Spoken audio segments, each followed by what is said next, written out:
পটুয়াখালীর গলাচিপায় হাজিরহাট বাজার রক্ষা করার স্বার্থে মানববন্ধন করেছেন ব্যবসায়ীসহ এলাকাবাসী।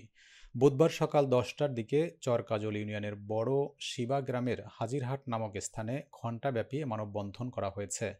ভুক্তভোগীদের দাবি ১৯৯০ সালে জমিদাতা আব্দুল ওয়াদুদ মিয়া জনস্বার্থে পৈতৃক রেকর্ডি সম্পত্তি দানের পাশাপাশি বাজারের জন্য সরকারি সম্পত্তি ছেড়ে দেন। ৩৫ বছর ধরে ব্যবসায়ীরা হাজিরহাট বাজারে ব্যবসা করে আসছেন। ব্যবসায়ীরা এ বছর প্রায় ১ লক্ষ টাকা ডাকের মাধ্যমে সরকারি তহবিলে রাজস্ব জমা দিয়েছেন। চরকাজল ইউনিয়নের বড় শিবার হাজিরহাট নামক স্থানের জমির দালাল ও ভূমিদস্যু হানিফ চৌকিদার ১ থেকে ১৫% জমি নাল ও ভিটা মিথ্যা তথ্য দিয়ে নিজ নামে জরিপ করে নেওয়ার পায়তারা চালাচ্ছেন।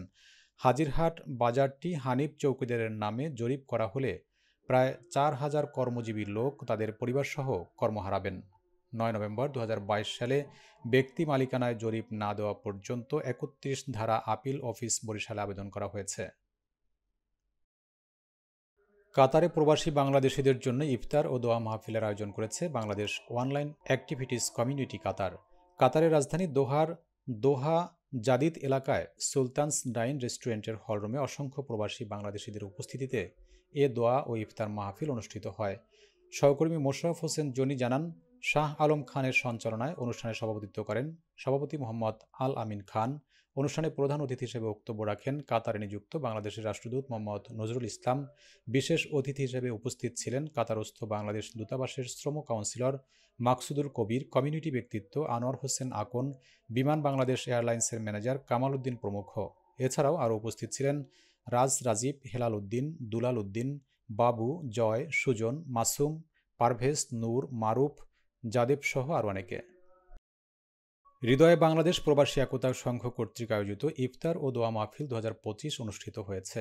এতে উপস্থাপনা করেন জাফর লস্কর এবং সভাপতিত্ব করেন সংগঠনের সভাপতি মোজাম্মেল হোসেন সোহাগ। অনুষ্ঠানে আরও উপস্থিত ছিলেন সিনিয়র সহসভাপতি এনামুল হক, সাধারণ সম্পাদক আনোয়ার হোসেন সুমন, সাংগঠনিক সম্পাদক আরিফ হোসেন বাবু। সহকর্মী মোশাররফ হোসেন জনি জানান, অনুষ্ঠানে প্রধান অতিথি হিসেবে উপস্থিত ছিলেন বিশিষ্ট ব্যবসায়ী সালেহ আহমদ খোকন। বিশেষ অতিথি হিসেবে উপস্থিত ছিলেন বিশিষ্ট ব্যবসায়ী মোকাররম আলী চৌধুরী। এছাড়াও বাংলাদেশ কমিউনিটির সম্মানিত ব্যক্তিত্ব রাজীব, আল আমিন খান সহ আরও অনেকে উপস্থিত ছিলেন। নীলফামারীর সৈয়দপুরে কাপড় ও টেইলার্সের দোকানগুলোতে লোকজনের উপচে পড়া ভিড় লক্ষ্য করা যাচ্ছে। সকাল থেকে গভীর রাত পর্যন্ত শহরের দোকানগুলোতে ক্রেতাদের ভিড় লেগেই রয়েছে।